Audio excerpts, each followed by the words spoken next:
నమస్తే శ్రీసత్య న్యూస్ కి స్వాగతం. నేను నారాయణ రెడ్డి. పింఛన్ల పంపిణీ కార్యక్రమం ఉత్సాహంగా సాగింది. జోరు వారంలోనూ ఉదయం 6 గంటల నుంచి జిల్లా అంతటా సచివాలయ సిబ్బంది పింఛన్ సొమ్మును అందజేశారు. వారికి తోడుగా కూటమి క్యాడర్, ప్రత్యేకించి టీడీపీ ప్రజా ప్రతినిధులు, నాయకులు, కార్యకర్తలు పాల్గొన్నారు. రాష్ట్రంలో కూటమి ప్రభుత్వం ఏర్పడిన తర్వాత జూలై 1న పింఛన్ మొత్తం 4,000తో పాటు 3 నెలల బకాయి 3,000 కలిపి మొత్తం 7,000 పంపిణీ చేసింది. రెండో నెల అయిన ఆగస్టుకి 3,000 రూపాయల వంతున అందజేశారు. ఇక మూడో నెల అయిన సెప్టెంబర్ 1న కూడా పింఛన్ పంపిణీ చేయాల్సి ఉండగా ఆ రోజు ఆదివారం కావడంతో ఒకరోజు ముందు ఆగస్టు 31న అందజేశారు. జిల్లాలో మొత్తం 2,89,096 మంది వివిధ కేటగిరీల వారికి 123.01 కోట్ల మొత్తం సామాజిక పింఛన్లు ఇవ్వడానికి ప్రభుత్వం ముందుగానే నిధులు మంజూరు చేసింది. శనివారం ఉదయం 6 గంటల నుంచే పింఛన్ల పంపిణీ సిబ్బంది ప్రారంభించారు. జిల్లా వ్యాప్తంగా 89.75% మంది లబ్ధిదారులకు నగదు పంపిణీ చేశారు. మిగిలిన వారికి సోమవారం అందజేయనున్నారు. జిల్లా వ్యాప్తంగా వర్షాలు పడుతున్నా లెక్క చేయకుండా ఉదయం 6 గంటలకే సచివాలయ సిబ్బంది వారికి తోడుగా టీడీపీ నాయకులు ఇంటింటికి వెళ్లి పంపిణీ చేపట్టారు.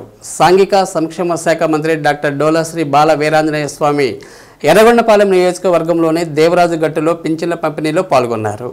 నియోజకవర్గ టీడీపీ ఇన్ఛార్జ్ ఎలక్షన్ బాబు, మంత్రి స్వాములు వర్షంలో తడుస్తూ బురదమయంగా ఉన్న రోడ్లపై నడుస్తూ లబ్ధిదారుల ఇళ్లకు వెళ్లి సొమ్మును అందజేశారు.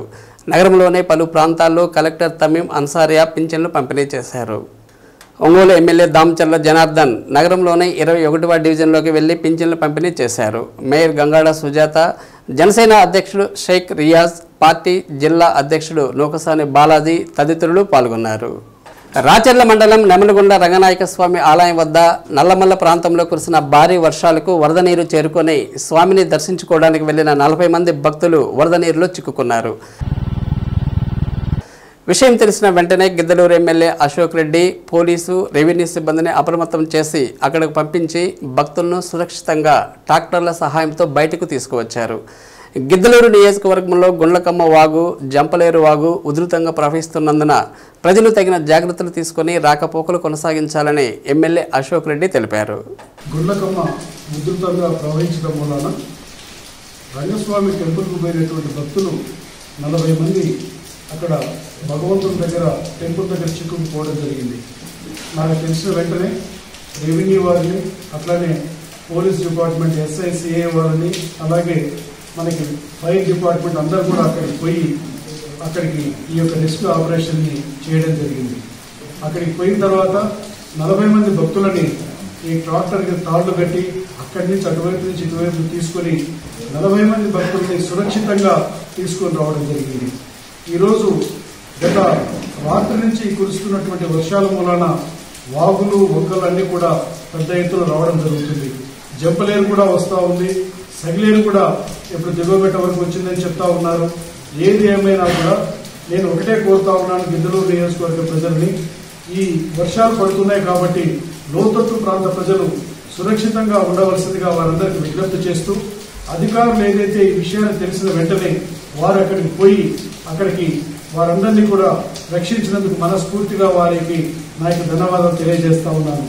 నేను కూడా ఇటువంటి ఏమున్నా కూడా నేను అధికారులతో మాట్లాడాను, రెవెన్యూ డిపార్ట్మెంట్ వాళ్ళతో మాట్లాడాను, పోలీసు వారికి కూడా చెప్పాను. ఇప్పుడు గిద్దలూరుకు సంబంధించి CI గారికి కూడా నేను చెప్పాను. సగిలేరు వచ్చేటట్టయితే శ్రీనివాస సినిమా లోతట్టు ప్రాంత ప్రజల్ని కూడా రాత్రులు మీరు పర్యవేక్షించండి, అప్రమత్తం చేయండి. ప్రజల్ని ఎవరికి ఎటువంటి ఇబ్బంది కలగకుండా వెంటనే లోతట్టు ప్రాంత ప్రజల్ని సురక్షితమైనటువంటి ప్రాంతానికి తరలించేలాగా చర్యలు తీసుకోమని చెప్పి అధికారులకు కూడా నేను వారికి తెలియజెప్పడం జరిగింది.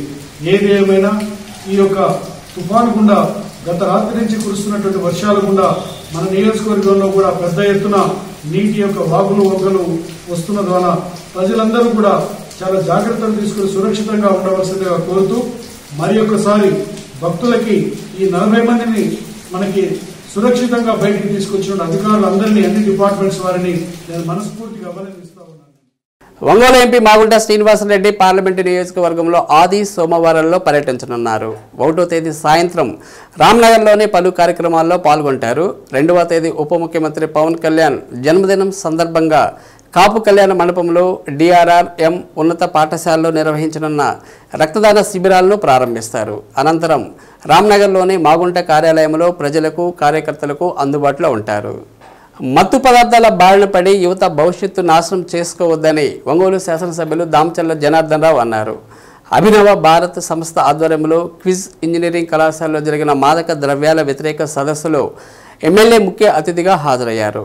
కార్యక్రమానికి అభినవ భారత్ ఎగ్జిక్యూటివ్ డైరెక్టర్ దేవరపు వెంకట్రావు అధ్యక్షత వహించారు. And on behalf of all the students, thank you for spending your valuable time, Kalyan sir, for encouraging. I request Kalyan sir to speak a few words about this. యుక్త వయసులో సరదాలు బాగానే ఉంటాయని, అవి వ్యసనాలుగా మారితే భవిష్యత్తు అంధకారం అవుతుందని దామచర్ల అన్నారు. యువత ఇటీవల మద్యం, గుట్కా, పాన్ మసాలా, గంజాయి, డ్రగ్స్కు బానిసలవుతున్నారని, తద్వారా నేరాల వైపు ఆకర్షితులై జీవితాలను నాశనం చేసుకుంటున్నారని పేర్కొన్నారు. యువతలో అవేర్నెస్ తీసుకొచ్చేందుకు అభినవ భారత్ మంచి కార్యక్రమం తీసుకురావడం పట్ల అభినందనలు తెలిపారు. ఈ కార్యక్రమంలో కళాశాల చైర్మన్ సూర్య కళ్యాణ చక్రవర్తి, మేయర్ గంగాడ సుజాత, తెలుగుదేశం పార్టీ జిల్లా అధ్యక్షులు నూకసాని బాలాజీ, జనసేన పార్టీ జిల్లా అధ్యక్షులు షేక్ రియాజ్, కళాశాల ప్రిన్సిపల్ వైవి హనుమంతరావు, మాధవి తదితరులు పాల్గొన్నారు. Good decision making will make you successful in life. Because of this drugs, whatever influence of drugs, people thought process is affecting, and the aggressive acts are happening.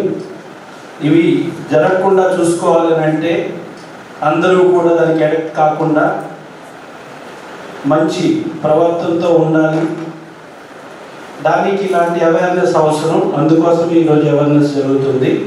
ఈ awareness arrange చేసిన ఈ organisation వాళ్ళకి నా thanks for that. అభినవ భారత్ అని చెప్పేసి ఒక మంచి ప్రోగ్రామ్ని మన ఊళ్ళో లాంచ్ చేస్తున్నారు.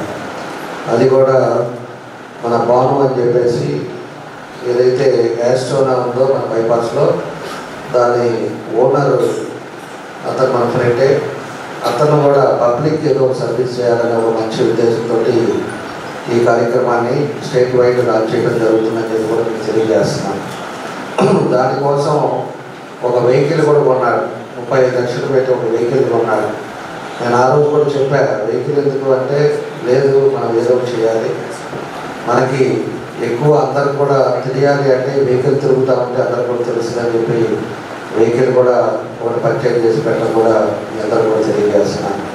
ఎందుకంటే ఏదున్నా కూడా కాలేజెస్లో స్టూడెంట్స్లోనే మొదలవుతుంది. ఏం చేసినా కాలేజీలో స్టూడెంట్స్ ఈరోజు ఉండే వ్యవస్థ ఏ విధంగా ఉందనేది కూడా మనందరం కూడా అర్థం చేసుకోవడానికి ఈరోజు అన్ని కాలేజెస్లో ఈ అవేర్నెస్ ప్రోగ్రామ్స్ అన్ని కూడా పెడుతున్నాం. మనం చేసే పని ఎదుటి వారికి ఇబ్బంది రాకూడదు. చేసే సొసైటీలో పరిస్థితులు మనకు బాగుండాలి. ఏదైనా కూడా ఇలాంటి యాక్టివిటీస్ మనం చదువుకునేటప్పుడు అప్పుడంతా కూడా లేవు, ఈ డ్రగ్స్ కానీ ఇలాంటి యాక్టివిటీస్. కాబట్టి ఇప్పుడు ఉండే యాక్టివిటీస్ని కూడా అన్నీ కూడా మీకు మెసేజ్ ఒకటి పాస్ చేస్తే స్టూడెంట్స్ ఎప్పుడు కూడా 10 మంది అందరూ కూడా ఫ్రెండ్స్ సర్కిల్లో ఒక డిస్కషన్ మొదలవుతుందని చెప్పే ఉద్దేశంతో ఈ కాలేజెస్లో ఈ కార్యక్రమం ఏర్పాటు చేసాం. దీంతో ఈ మెసేజ్ స్టేట్ వైడ్ అన్ని కాలేజెస్ కూడా మెసేజ్ వెళ్ళేటట్టుగా దీన్ని ఒక డిజైన్ చేయడం కూడా జరిగిందని చెప్పి కూడా మేము తెలియజేస్తున్నాం. మిస్ కాలేజీలోనే మొట్టమొదటిగా ప్రారంభించుకోవడం జరిగింది. కాబట్టి దీనికి అభినవ్ భారత్ అనేది పేరు కూడా పెట్టి మనందరం కూడా పాటించాలని చెప్పి సొసైటీలో మార్పు తీసుకురావాలని ఈ కార్యక్రమం చేయడం పెట్టినందుకు మనస్ఫూర్తిగా ఏదైతే అభినవ్ భారత్ ఉండే వాళ్ళందరూ కూడా మనస్ఫూర్తిగా అభినందిస్తూ దీన్ని ఇంకా కూడా వ్యక్తిగా తీసుకెళ్లే విధంగా అందరూ కూడా చేయాల్సిన బాధ్యత అందరి మీద ఉందని చెప్పి తెలియజేస్తూ మీ అందరూ కూడా పేరు పేరున నా అభినందనలు ధన్యవాదాలు తెలియజేస్తూ మనమందరం కూడా పాశ్చాత్య యొక్క మనం అక్కడ పోకడలకి అంటే అక్కడ సంస్కృతికి మనం అలవాటు పడుతూ అదే గొప్ప అనుకుంటున్నాం మనము. కానీ విదేశాల్లో మాత్రము మన భారతదేశం సంస్కృతి సంప్రదాయాలు గొప్ప అనుకొని మనలో వాళ్ళు అన్వయించుకుంటున్నారు. మనలో వాళ్ళు జీవించాలని ప్రయత్నిస్తుంటే మనం విదేశాలకు అనుకరించాలని మనం ప్రయత్నిస్తున్నాం. అయితే ప్రవర్తన అనేది ప్రతి ఒక్కరికి చాలా ఇంపార్టెంట్.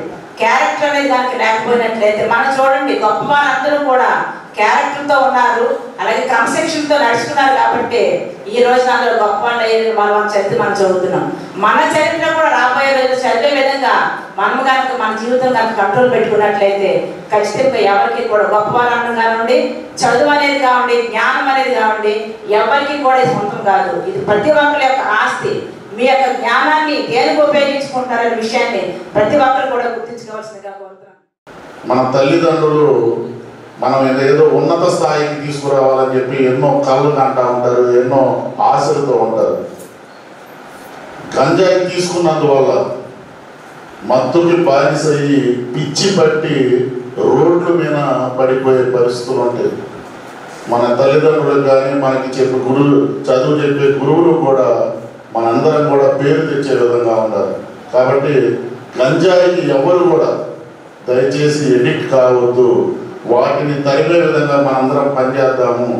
ఇంతకు ముందు మన రాష్ట్రాన్ని అన్నపూర్ణ ప్రదేశ్గా ఎట్లా చెప్పుకుంటారో అదేవిధంగా ఈరోజు ఆంధ్ర రాష్ట్రాన్ని ఈ డ్రగ్స్ని పారదోసి మంచి రాష్ట్రంగా మీరందరూ కూడా ఈ రాష్ట్రానికి యాంటీ డ్రగ్స్ అవేర్నెస్లో మీరందరూ పాలు పంచుకోవాలని చెప్పి ఈ రాష్ట్రానికి ఈ దేశానికి మంచి పేరు తీసుకొని రావాలని చెప్పి మనస్ఫూర్తిగా కోరుకుంటున్నాను.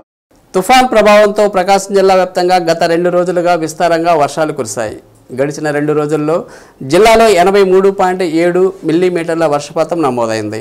ముఖ్యంగా జిల్లాలోని పశ్చిమ ప్రాంతంలో వర్ష ప్రభావం అధికంగా ఉంది. నల్లమల్ల అటవీ ప్రాంతంలో కురిసిన వర్షానికి గిద్దలూరు, మార్కాపురం ప్రాంతాల్లోని పలు వాగులు పొంగి ప్రవహిస్తున్నాయి. దీనివల్ల పలు గ్రామాలకు రాకపోకలకు అంతరాయం ఏర్పడింది. గిద్దలూరు మండలం దిగువమెట్ట, నల్లమల్ల అటవీ ప్రాంతంలో కురుస్తున్న భారీ వర్షాలు సగలేరు వాగుకు భారీగా వరద నీరు వచ్చి చేరుతుంది. ఇంకా వరద ఉధృతి పెరిగే అవకాశం ఉండటంతో లోతట్టు ప్రాంత ప్రజలు అప్రమత్తంగా వ్యవహరించాలని అధికారులు విజ్ఞప్తి చేస్తున్నారు. ప్రస్తుతం దిగువ మెట్ట వద్ద వరద ఉధృతి గంటకు పెరుగుతూ పోతుంది. అలాగే మార్కాపురం నుంచి దోర్నాల వెళ్లే రహదారిలో చిన్న దోర్నాల వద్ద తీగలేరు వాగు ఉధృతంగా ప్రవహిస్తుంది. ఖమ్మం మండలం ఎర్రబాలెం వద్ద గుండ్లకమ్మ వాగు ఉధృతంగా ప్రవహిస్తుంది. దీంతో 5 గ్రామాలకు రాకపోకలు నిలిచిపోయాయి.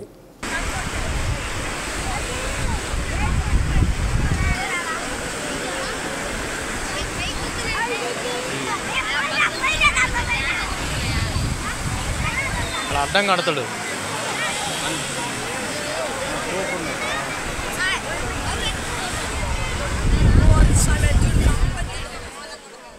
వర్షం కారణంగా సీజనల్ వ్యాధులు విపరీతంగా ప్రబలి ప్రజలు అనారోగ్యం బారిన పడుతున్నారని, అప్రమత్తంగా ఉండాల్సిన అవసరం ఉందని డాక్టర్ శ్రీనివాసరావు అన్నారు.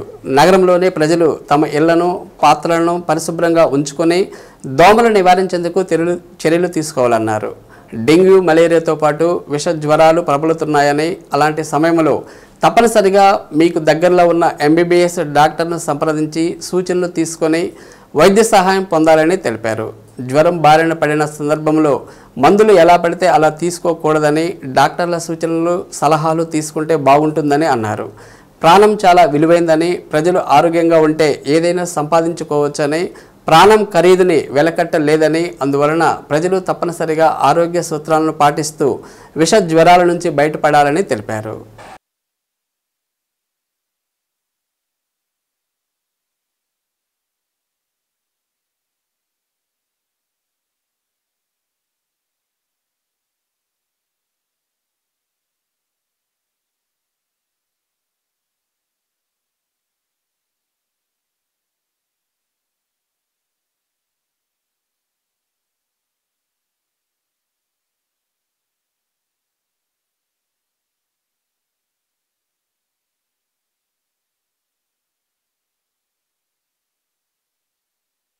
ఒంగోలు చుట్టుపక్కల ప్రాంతంలో విష జ్వరాలు ఎక్కువగా కనిపిస్తూ ఉన్నాయి. దానివల్ల ప్లేట్లెట్స్ కూడా తగ్గడం జరుగుతూ ఉంది. సో ప్లేట్లెట్స్ తగ్గినప్పుడు సహజంగా కొన్ని సమస్యలు వచ్చే అవకాశం ఉంది. అందుకని మీకు ఏదైనా జ్వరం వస్తే ఒకరోజు ఏదైనా డోలో లాంటి ట్యాబ్లెట్ వేసుకున్నా, డోలో కూడా ప్రతి 6 గంటలకు వేసుకోవాల్సి ఉంటుంది. ఏదైనా మీకు జ్వరం వచ్చినప్పుడు ముందు మాత్రం మీ కుటుంబ డాక్టర్ గారు, ఫ్యామిలీ ఫిజిషియన్ కలిసి డాక్టర్ గారి సలహా తీసుకుని మాత్రమే మందులు వాడండి. సొంతంగా మీరు మందులు వాడమాకండి. ఒక్కొక్కసారి ఈ విష జ్వరాల్లో నొప్పుల మందులు ఇచ్చినప్పుడు అవి ప్లేట్లెట్స్ మరింత తగ్గి ప్రాణాపాయ పరిస్థితి వచ్చే అవకాశం ఉంది. అందుకని ఖచ్చితంగా మీ ఫ్యామిలీ డాక్టర్ గారిని, క్వాలిఫైడ్ డాక్టర్ గారిని, ఎంబీబీఎస్ డాక్టర్ గారిని లేదా ఎండీ కానీ అట్లా ఒక చదువుకున్న డాక్టర్ గారిని కలిసి మీరు ఆరోగ్య సలహాలు తీసుకోండి. అలాగే ముఖ్యంగా ఈ కొన్ని రోజుల నుంచి అయితే విపరీతంగా వర్షాలు వస్తూ ఉన్నాయి. ఈ వర్షాల వల్ల ఎక్కడెక్కడ వాటర్ నిలబడటం వల్ల కానివ్వండి విపరీతంగా వ్యాధులు ప్రబలే అవకాశం ఉంది. అందుకని ఈ నగరంలో ఒంగోలు పట్టణ ప్రాంత ప్రజలు కానివ్వండి, ఆ చుట్టుపక్కల ప్రాంత ప్రజలు కానివ్వండి, మీరు ఆరోగ్యం విషయంలో ఈ కాలంలో అత్యంత జాగరూకతతో ఉండండి. ముఖ్యంగా పిల్లల విషయంలో కూడా చాలా జాగ్రత్తగా ఉండండి. ఈ సీజన్లో ఇలాంటి టైంలో వర్షాలు ఈ టైంలో పిల్లల్లో రెస్పిరేటరీ ఇన్ఫెక్షన్స్ అలాగే వైరల్ ఫీవర్స్ వచ్చే అవకాశాలు చాలా ఎక్కువ. మీరు ఎంత జాగ్రత్తగా ఉంటే మీరు ఆరోగ్యాన్ని అంత బాగా కాపాడుకోవచ్చు. హాస్పిటల్లో ఉండాల్సిన అవసరం లేకుండానే డాక్టర్ గారు ఇచ్చిన మందులు జాగ్రత్తగా వాడుకుంటే తగ్గిపోతుంది. మీరు అజాగ్రత్త చేసిన పక్షంలో హాస్పిటల్లో ఉండాల్సిన అవసరం ఉంటుంది. అలాగే ప్రాణాలు అనేవి ఎప్పుడూ రిస్క్లోనే ఉంటాయి. అందుకని మనకి ఆర్థికంగా కూడా చాలా మనకు బర్డెన్ పడుతుంది. అందుకని ప్రజలందరికీ నా విజ్ఞప్తి ఏంటంటే ఈ సీజన్లో వచ్చే విష జ్వరాలన్నింటినీ కూడా జాగ్రత్తగా మీరు మీ డాక్టర్ గారిని కలిసి మీరు మందులు తీసుకోండి. అలాగే ముందు దోమల బారి పడకుండా దోమలకి నుంచి రక్షణ కోసం మీరు తీసుకోవాల్సిన జాగ్రత్తలు ఏవైతే ఉన్నాయో అవన్నీ కూడా మీరు జాగ్రత్తలు తీసుకుని ఆరోగ్యంగా ఉండండి. మరొకసారి మీరు విష జ్వరాల గురించి అప్రమత్తంగా ఉండి మీ ఆరోగ్యాలను కాపాడుకోండి. అలాగే మీకు తెలిసిన వారికి కూడా ఏదైనా ఇబ్బంది ఉంటే వాళ్ళకి సలహా చెప్పి వారి డాక్టర్ గారిని కలిసి ట్రీట్మెంట్ తీసుకునేలాగా మీరు చెప్పాలి. కానీ దయచేసి సొంత వైద్యాలు చేసుకోవద్దు. బంగాళాఖాతంలో ఏర్పడిన వాయుగుండం ప్రభావంతో గత 2 రోజులుగా విస్తారంగా కురిసిన వర్షాలకు లోతట్టు ప్రాంతాలు ప్రజలను అధికారులు అప్రమత్తం చేసి సురక్షిత ప్రాంతాల్లో ఉండేలా చర్యలు చేపట్టారు. టంగుటూరు మండలం ప్రత్యేక అధికారి డిఆర్డీఏ పీడీ వసుంధర, తహసీల్దార్ ఆంజనేయులు, ఇతర అధికారులు ఆలకూరపాడు పంచాయతీ పరిధిలోని పుల్లారెడ్డిపాలెంలో పర్యటించారు. లోతట్టు ప్రాంతాల్లో నివాసం ఉంటున్న గిరిజన కుటుంబాలను ఆలకూరపాడు జిల్లా పరిషత్ హైస్కూల్కు తరలించారు. గ్రామాల్లో బ్లీచింగ్, సున్నం అందుబాటులో ఉంచుకోవాలని మండల ప్రత్యేక అధికారి వసుంధర తెలిపారు. వర్షాలకు నీరు నిలబడకుండా ఉండేలా చర్యలు తీసుకోవాలని తెలిపారు. ఇప్పటికే గ్రామాల్లో జ్వరాలు వ్యాప్తి ఉన్నందున ఈ వర్షాలకు మరింతగా జ్వరాలు పెరిగే అవకాశం ఉందని వైద్య ఆరోగ్య సిబ్బంది అప్రమత్తంగా ఉండాలని కోరారు. పంచాయతీ సెక్రటరీలు, వీఆర్ఓలు గ్రామాల్లోనే ఉండాలన్నారు.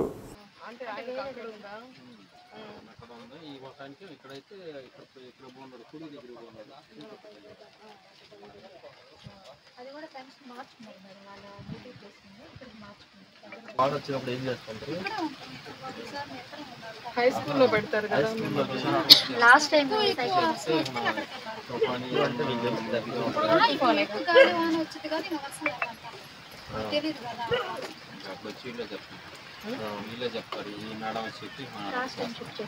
ఇప్పుడు కూడా చేయాలి.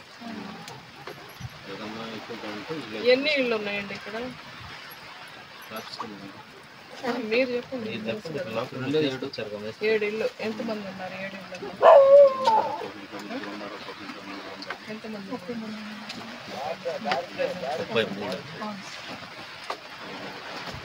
హై స్కూల్లో లైటింగ్ అంతా ఉందా? వాటర్ ఉంటుంది, వాటర్ ఉంటుంది, లైటింగ్ బాగుంటుంది.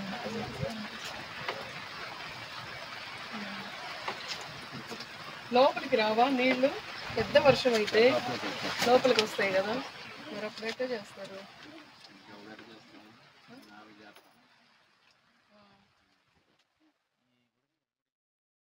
ప్రకృతి వ్యవసాయంలో మెంటార్లుగా, ఫార్మసిస్టులుగా ఎంపికైన వారికి ప్రత్యేక శిక్షణ కార్యక్రమాన్ని నిర్వహిస్తున్నట్లు డిపిఎం సుభాష్ని తెలిపారు. కలెక్టరేట్లోని కలెక్టర్ కాన్ఫరెన్స్ హాల్లో మెంటార్ల శిక్షణ కార్యక్రమం నిర్వహించారు.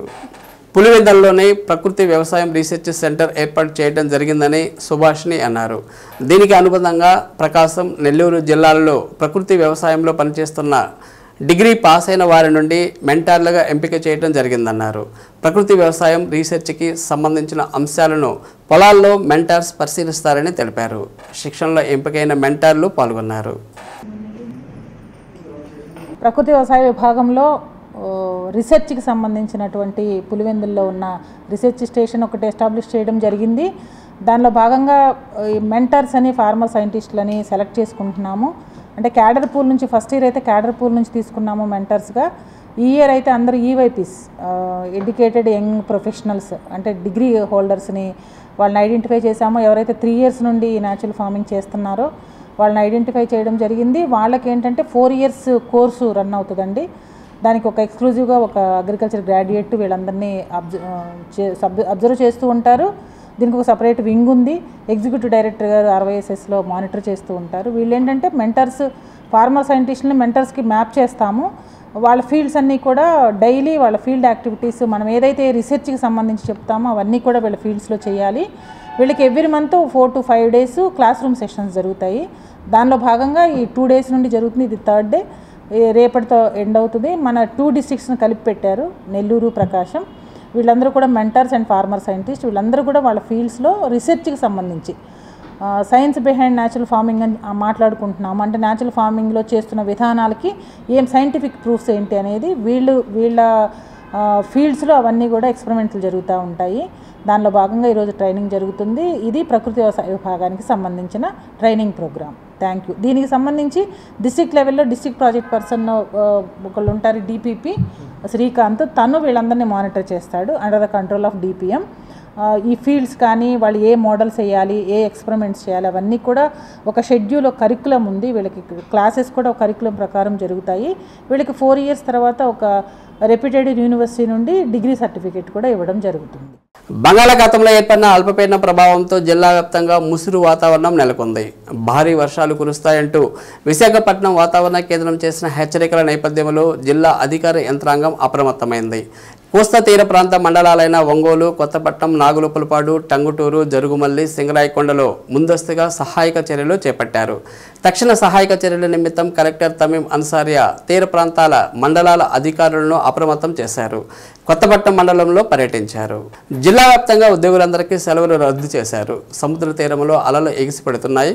మత్స్యకారులు సముద్రంలోకి వేటకు వెళ్లకుండా అప్రమత్తం చేశారు. కొన్ని చోట్ల రహదారులపైకి వరద చేరడంతో రాకపోకలు నిలిచి జనజీవనం స్తంభించింది. ఒంగోలులో కాలువలు పొంగి మురుగు రహదారిపైకి చేరడంతో ప్రజలు అవస్థలు పడ్డారు.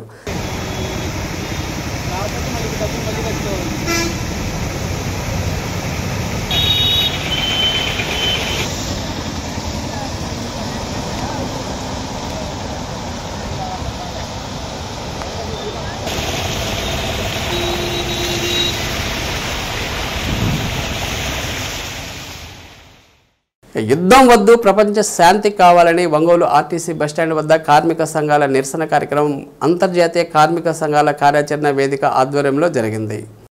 CITU, AITUC నాయకులు పాల్గొని ప్రసంగించారు. CITU జిల్లా అధ్యక్షులు కాలం సుబ్బారావు, AITUC జిల్లా కార్యదర్శి కొత్తకోట వెంకటేశ్వర్లు మాట్లాడుతూ ఇజ్రాయెల్ దురాఘాతాన్ని ఖండించారు. అమెరికా ఇజ్రాయెల్కు అండగా ఉండి పాలస్తీనా ప్రజల ప్రాణాలు వేల మందిని బలికొందన్నారు. ప్రపంచ శాంతి కావాలని కార్మిక సంఘాలు నినదిస్తున్నాయి. మోదీ బయటకు వచ్చి యుద్ధం వద్దని ప్రకటించాలి. కార్యక్రమంలో CITU జిల్లా కార్యదర్శి గంటెనపల్లి శ్రీనివాసులు, T మహేష్, P కల్పన, కొన్నెపాటి శ్రీనివాసరావు, తంబి శ్రీనివాసులు, CH చిరంజీవి, హుస్సేన్ తదితరులు పాల్గొన్నారు. మన ఇండియా ఎందుకో పనికిరాని ఇండియాగా కనబడతా ఉంది ఇలాంటి విషయాల్లో. అందువల్ల ఇండియా జాగ్రత్త వహించాల్సిన అవసరం ఉంది. ఇండియా ముందుకు రావాల్సిన అవసరం ఉంది.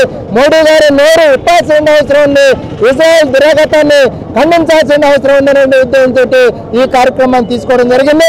ఇదే కాదు, మొదటి ప్రపంచ యుద్ధంలోనే, రెండో ప్రపంచ యుద్ధంలోనే మొత్తం మార్కెట్ల కోసం జరుగుతూ ఉందని మనకు అర్థమవుతా ఉంది. యుద్ధం తర్వాత చూస్తూ ఉన్న మొత్తం దేశంలోనే, ప్రపంచంలోనే మొత్తం సర్వనాశనమైన పరిస్థితి కనబడతా ఉంది. దాని నుంచి కోలుకోవాలంటే మామూలుగా విషయంగా లేదనేది మనకు అందరికీ అర్థమవుతున్న విషయం. అందువల్ల యుద్ధాలు వద్దు, శాంతి కావాలి, కార్మిక సంఘాల ఐక్యత వర్ధిల్లాలి, అందువల్ల ఇజ్రాయెల్ దురాఘాతాన్ని ఖండించాలి. ఇలాంటి నినాదాలతోటి ఈ కార్యక్రమం జరుగుతూ ఉంది. కాబట్టి వీటన్నింటినీ, ఈ కార్యక్రమాలు ఆదరించాలని చెప్పి మీ అందరికీ మరోసారి విజ్ఞప్తి చేస్తా ఉన్నాం. ఈరోజు ప్రపంచవ్యాప్తంగా కూడా శాంతి కావాలి, యుద్ధాలు వద్దని నినాదంతో ఈరోజు మనం ఇక్కడ ఈ కార్యక్రమాన్ని జరపడం జరుగుతుంది. ముఖ్యంగా ఇవాళ ఇజ్రాయెల్ని పాకిస్తాన్ ఏదైతే పాపం తెలిసి వాళ్ళు ఉగ్రవాదులకు ఆశ్రయం కల్పించిన నేరానికి టోటల్గా పాలస్తీనాను ఆక్రమించేసి ఏ కొద్ది భాగమో తప్ప ఆక్రమించేసి ఆ ఉన్న వాళ్ళని కూడా ఈ దేశాన్ని వదిలిపెట్టి బయటకు తరివేసేదానికి ప్రయత్నం చేస్తూ అక్కడున్న ఏ పాపం ఎరగనటువంటి ప్రజలను సైతం వేలాది ప్రజలను చంపేసి యుద్ధం చేస్తున్నటువంటి పరిస్థితిని ఇవాళ మేము ఖండిస్తా ఉన్నాం.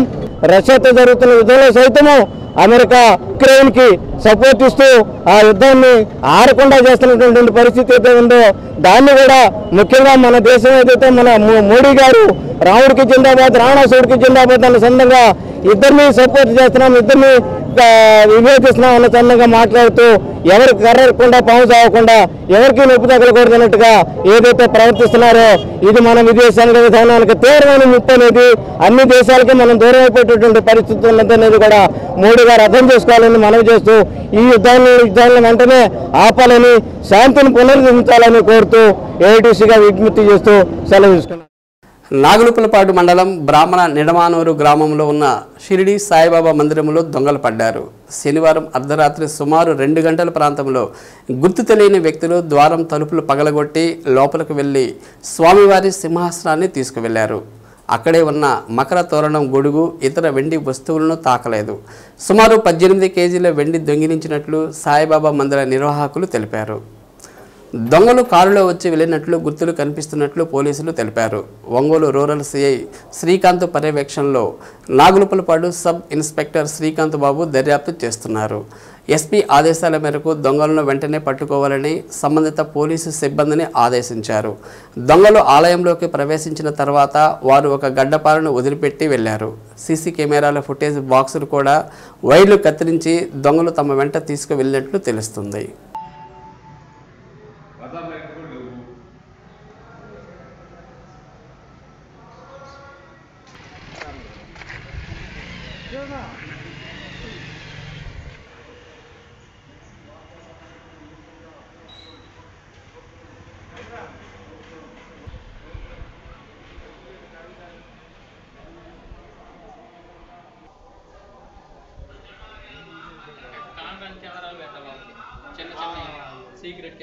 సిపిఎస్, జిపిఎస్, యూపీఎస్ విధానాలను రద్దు చేసి పాత పెన్షన్ విధానాన్ని కొనసాగించాలని ఏపీటీఎఫ్ రాష్ట్ర అధ్యక్షురాలు చెన్నుపాటి మంజుల అన్నారు.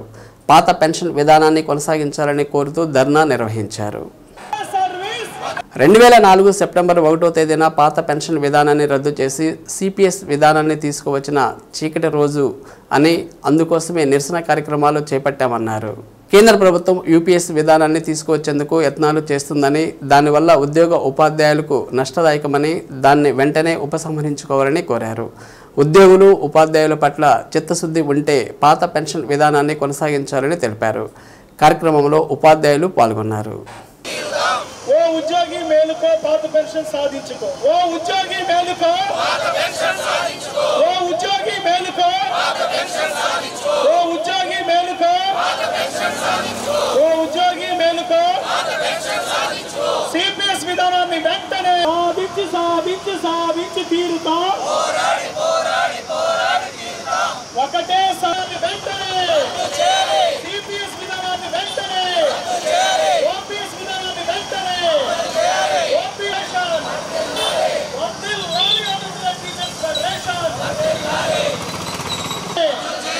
ఓపీఎస్ విధానాన్ని వెంటనే, సిపిఎస్ విధానాన్ని వెంటనే పోరాడి పోరాడి పోరాడి తీరుతా. ఒకటే సర్వీస్, పోరాడి పోరాడి పోరాడి రద్దు చేయాలి సిపిఎస్ విధానాన్ని వెంటనే, రద్దు చేయాలి సిపిఎస్ విధానాన్ని వెంటనే. ఈరోజు సెప్టెంబర్ 1 ఉద్యోగ ఉపాధ్యాయుల పాలిట చీకటి దినంగా మనం పాటిస్తూ ఉన్నాము. ఎందుకంటే 2004 సెప్టెంబర్ 1వ తేదీన సిపిఎస్ అనే విధానాన్ని ఆంధ్రప్రదేశ్ రాష్ట్రం అమల్లోనికి తీసుకొచ్చింది. ఈరోజు అందుకనే ఆంధ్రప్రదేశ్ టీచర్స్ ఫెడరేషన్ దాదాపు రాష్ట్రంలో ఉన్న 200 తాలూకా కేంద్రాల్లో, పాత తాలూకా కేంద్రాల్లో ఈరోజు నిరసన ప్రదర్శనల్ని చేస్తూ ఉన్నాము. విజయవంతంగా జరుగుతూ ఉన్నాయి. అవి ఈ ప్రభుత్వం ఏర్పడి 2 నెలలే అయింది. అయినా సరే ఈ మధ్యలో కేంద్ర ప్రభుత్వం సిపిఎస్ విధానం మీద అనేక ఇబ్బందులు ఉన్నాయి అని ఉద్యోగ ఉపాధ్యాయ సంఘాలు ఉద్యమాలు చేస్తున్నారు, ఇబ్బందులు ఉన్నాయని గ్రహించి కేంద్ర ప్రభుత్వం ఈరోజు యూపీఎస్ విధానాన్ని తీసుకొచ్చింది. అంటే అందరికీ ఒకే రకమైన పెన్షన్, ఏకీకృత పెన్షన్ విధానాన్ని తీసుకొచ్చింది. దీనిలో కూడా అనేక ఇబ్బందులు ఉన్నాయి.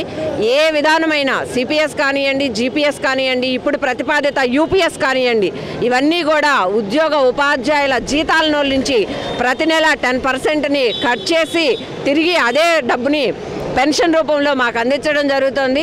30-35 సంవత్సరాలు పనిచేసిన ఉద్యోగి యొక్క బాధ్యత ప్రభుత్వానిది. ఏ విధమైన కోతలు లేకుండా ఆ పెన్షన్కి జీతాల్లో నుంచి ఆ 10% కటింగ్ చేయించకుండా కేవలం రూపాయి కూడా కట్టించుకోకుండా ఇచ్చే ఓల్డ్ పెన్షన్ విధానమే మాకు కావాలి. ఆ విధానం కోసమే మేము ఈ రోజున పోరాటం చేస్తూ ఉన్నాము. ఈ సిపిఎస్ విధానాన్ని రద్దు చేసి యూపీఎస్ అనే విధానాన్ని మన రాష్ట్రంలోకి అడుగుపెట్టనీయకుండా చేసి ఓల్డ్ పెన్షన్ స్కీమ్ని అమలు చేసే దిశగా రాష్ట్ర ప్రభుత్వం నిర్ణయం చేస్తుందని కూడా మేము ఊహిస్తూ ఉన్నాము. మరి మా అంచనాలని మేము మా ఆలోచనల్ని కూడా పరిగణలోనికి తీసుకొని ఉద్యోగ ఉపాధ్యాయులకు మేలు కలిగించే ఓల్డ్ పెన్షన్ స్కీమ్ని ఆంధ్రప్రదేశ్ రాష్ట్రం ప్రవేశపెట్టాలని కూడా మేము డిమాండ్ చేస్తూ ఉన్నాం. మరి సెప్టెంబర్ 1వ తేదీని ఉపాధ్యాయ ఉద్యోగులకు విద్రోహ దినంగా మరి ఉపాధ్యాయ ఉద్యోగులు భావిస్తున్నారు. కారణం ఆనాటి రాష్ట్ర ప్రభుత్వం కానీ కేంద్ర ప్రభుత్వం కానీ ఒక దుర్మార్గమైనటువంటి సిపిఎస్ విధానాన్ని ఒకటి అమల్లోకి తీసుకొచ్చి ఇటు ఉపాధ్యాయులకు ఉద్యోగులకు తీరరాని నష్టాన్ని కలిగించింది. మరి దానికి ప్రతిగా మరి ఇన్ని సంవత్సరాల నుంచి సిపిఎస్ విధానాన్ని రద్దు చేయాలని మరి రాష్ట్ర ప్రభుత్వాలకు కేంద్ర ప్రభుత్వాలకు కూడా ఉద్యోగ ఉపాధ్యాయులు పెద్ద ఎత్తున వారి యొక్క నిరసన కార్యక్రమాలను తెలియజేస్తూ ఉన్నారు. ఈ కార్యక్రమంలో భాగంగా మరి గత ప్రభుత్వం కూడా సిపిఎస్ వచ్చిన వారం రద్దు చేస్తానని చెప్పి ఉత్త చేతులు చూపించిపోయింది. మరి ఈనాటి ప్రభుత్వం కూడా మరి అదే చేరికలు ఉన్నట్లయితే ఈ పెద్ద ఎత్తున నిరసనలు ఉద్యమాలు చేపట్టి ఈ సిపిఎస్ విధానాన్ని సెప్టెంబర్ నెలకు సంబంధించి తెల్ల రేషన్ కార్డుదారులకు బియ్యంతో పాటు పంచదార పంపిణీకి రాష్ట్ర ప్రభుత్వం నిర్ణయించింది. ఈ మేరకు జిల్లా వ్యాప్తంగా పౌర సరఫరాల గిడ్డంగుల నుంచి అన్ని రేషన్ దుకాణాలకు సరుకులు అందించారు. దీంతో జిల్లా అంతటా ఆదివారం నుంచి ఎండియు వాహనాల ద్వారా పంపిణీ ప్రారంభించారు. జిల్లా వ్యాప్తంగా 1392 రేషన్ దుకాణాల పరిధిలో 385 ఎండియు వాహనాల ద్వారా 6,70,000 రేషన్ కార్డుదారులకు నిత్యావసర వస్తువుల పంపిణీ జరుగుతుంది. సెప్టెంబర్ నెలకు సంబంధించి 9,500 టన్నుల బియ్యం కేటాయించగా 350 టన్నులు పంచదారను కేటాయించారు. వైసీపీ ప్రభుత్వం అధికారంలోకి వచ్చాక రేషన్ దుకాణాల ద్వారా ఇచ్చే సరుకులను పెంచుతామని జగన్మోహన్ రెడ్డి ఎన్నికల సభల్లో పదే చెప్పారు. గద్దెనెక్కాక 2014-19 మధ్య టీడీపీ ప్రభుత్వ హయాంలో ఇచ్చిన వాటిల్లోనూ కోత విధించారు. పేద కుటుంబాలకు రేషన్ దుకాణాల ద్వారా ప్రతి నెల అందించే కందిపప్పును గత 2 ఏళ్లుగా అరకొరగానే వైసీపీ ప్రభుత్వం సరఫరా చేసింది. సార్వత్రిక ఎన్నికలు వచ్చే సమయానికి ఎవరూ పట్టించుకోకపోవడంతో మే, జూన్ నెలల్లో పూర్తిగా నిలిచిపోయింది. గతంలో పంచదార, కందిపప్పు తదితర నిత్యావసర వస్తువుల ప్యాకెట్లపై జగన్మోహన్ రెడ్డి బొమ్మ పచ్చరంగుతో పేర్లు ఉండేవి. పైగా ఆ సంచుల్లో ఉండే సరుకుల తూకం 50 గ్రాముల వరకు తక్కువగా ఉండేది. కూటమి ప్రభుత్వం అధికారంలోకి వచ్చాక పంచదార సంచుల రంగు మార్చారు. వాటిపై ఎర్రటి అక్షరాలతో ఆంధ్రప్రదేశ్ రాష్ట్ర పౌర సరఫరాల సంస్థ అని మాత్రమే ముద్రించారు.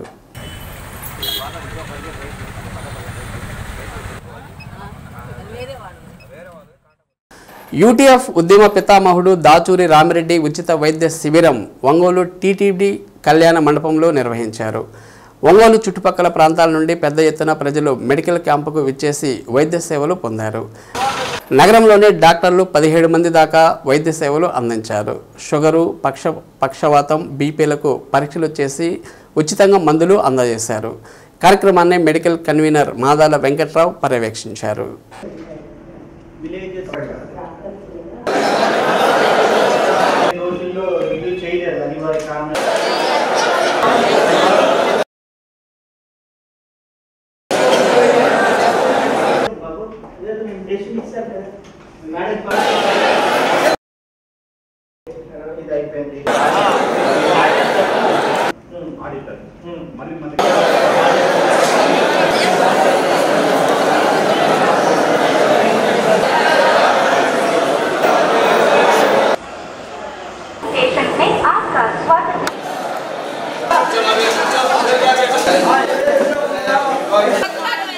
बोलैया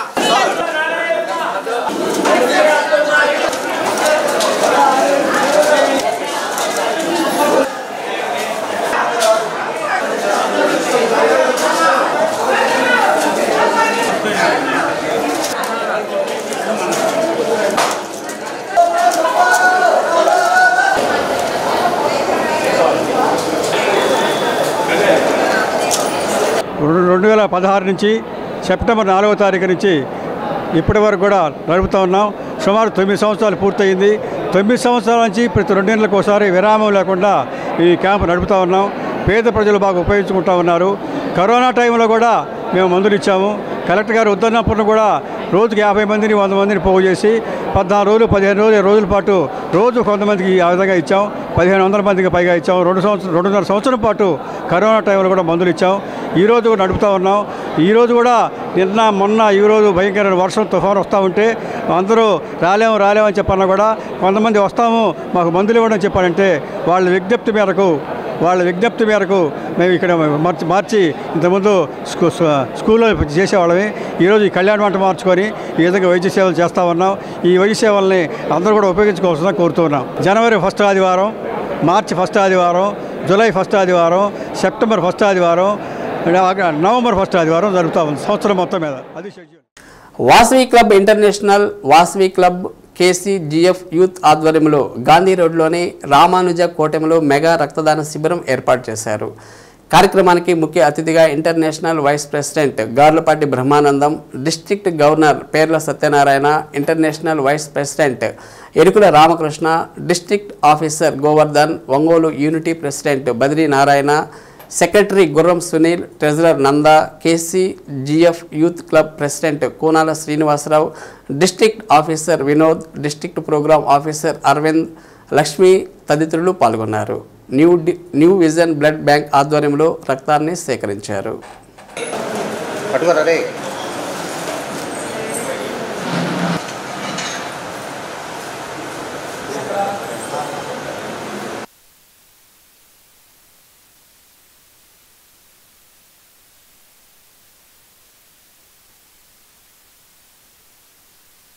ఈరోజు ఈ కార్యక్రమానికి వాసు క్లబ్స్ ఇంటర్నేషనల్ వాళ్ళు నన్ను బ్లడ్ ఇన్ఛార్జ్గా నియమించారు.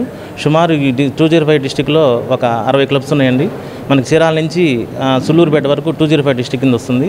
అందరూ కూడా ఈరోజు మా వాసు క్లబ్ ఫౌండర్ అయిన కల్వకుంట్ల చంద్రశేఖర గుప్తా గారి బర్త్డే సందర్భంగా, జయంతి సందర్భంగా మేము బ్లడ్ డొనేషన్ కార్యక్రమం చేసామండి. రేపు వచ్చేసి 2వ తేదీ బ్లడ్ డొనేషన్ కార్యక్రమం ఇన్స్టిట్యూషన్స్లో చేస్తున్నామండి. అది మన దగ్గరలో ఉన్న రైజ్ కాలేజ్ ఇంజనీరింగ్ కాలేజీలో రేపు బ్లడ్ డొనేషన్ కార్యక్రమం చేస్తున్నాము. ఈరోజు ఇక్కడ గాంధీ రోడ్లోని Vasavi club Ongole, Vasavi club KCF youth Ongole ఆధ్వర్యంలో ఇక్కడ బ్లడ్ డొనేషన్ కార్యక్రమం జరుగుతుంది. ఈ డొనేషన్ కార్యక్రమానికి మనకి నెల్లూరు బస్ స్టాండ్లో ఉన్న న్యూ విజన్ బ్లడ్ బ్యాంక్ వారి సహకారంతో ఈ కార్యక్రమం మనం నిర్వహిస్తున్నాము. అదేవిధంగా బస్ స్టాండ్ దగ్గర గల వైశ్య భవన్ దగ్గర కూడా 3 క్లబ్స్ ఉన్నాయండి. వాసవి క్లబ్ ఒంగోలు విజన్, మహిళా vision and Vasavi club Ongole citizens వారి ఆధ్వర్యంలో కూడా అక్కడ కార్యక్రమం జరుగుతుంది. మా క్లబ్కు KCF యూత్ క్లబ్కి సహాయం అందించిన న్యూ విజన్ బ్లడ్ వారు సహకారంతో ఇక్కడ గాంధీ రోడ్లో రామాంజకూటంలో బ్లడ్ కార్యక్రమాన్ని జరుపుతున్నామండి. ఈ కార్యక్రమానికి ఇన్ఛార్జ్ అయిన గార్లపాటి బ్రహ్మానందం గారు, గుర్రం రంగనాథ్ గారు, మా క్లబ్ అయిన డివైన చలవా సుబ్రహ్మణ్యం గారు, మా క్లబ్ సభ్యులు మరియు అందరూ పాల్గొన్నారండి. అట్లాగే మాకు సహకరించి మాకు బ్లడ్ డొనేట్ చేసే స్పాన్సర్స్ కానీ మా మెంబర్స్ కానీ అందరూ వచ్చినారు. వాళ్ళందరికీ రవిచంద్రన్ గారి ఆదేశాల ప్రకారం KC గుప్తా గారి జయంతి సందర్భంగా బ్లడ్ బ్యాంకులు నిర్వహించమన్నారు. ఆ కార్యక్రమంలో భాగంగా మేము గాంధీ రోడ్లోని రామాజీకూటంలో ఈ కార్యక్రమం ఏర్పాటు చేశామండి.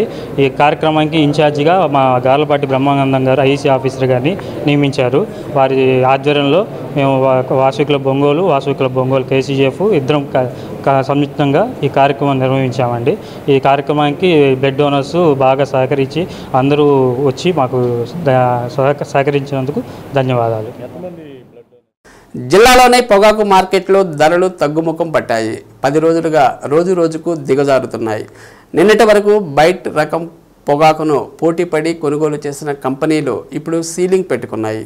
ఈ పరిణామంతో మీడియం, లో గ్రేడ్ రకం ధరలు కిలోకు 30 నుంచి 40 రూపాయల వరకు పడిపోయాయి.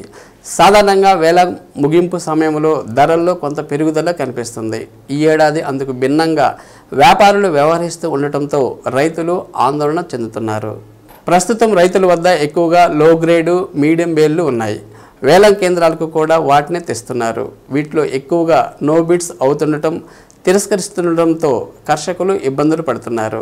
ఈ ఏడాది ధరలను దృష్టిలో పెట్టుకుని బేరన్లు పొలాలను అధిక మొత్తానికి కౌలుకు తీసుకున్న పలువురు తాజాగా ధరలు తగ్గుముఖం పడుతుండటంతో వచ్చే సీజన్లో సాగుపై పునరాలోచనలో పడ్డారు. మార్కెట్ ఎలా ఉంటుందోనని ఆందోళన వ్యక్తం చేస్తున్నారు. మరోవైపు కర్ణాటకలో ఈ నెల నుంచి కొనుగోళ్లు ప్రారంభం కానున్నాయి. ఈ పరిస్థితుల్లో ఇక్కడ వేల ముగింపు దశలో ధరలు దిగజారటం రైతులను కలవరపాటుకు గురిచేస్తుంది. శ్రీసత్య న్యూస్లో నేటి మాట. నలుగురికి మంచి చేయడానికి ఆరాట పడాలి, కానీ నలుగురి చేత మంచి అనిపించుకోవడానికి ఆరాట పడకూడదు. శ్రీసత్య న్యూస్ ఇంతటితో సమాప్తం. తిరిగి మరో బిల్టన్లో మళ్ళీ కలుద్దాం. నమస్కారం.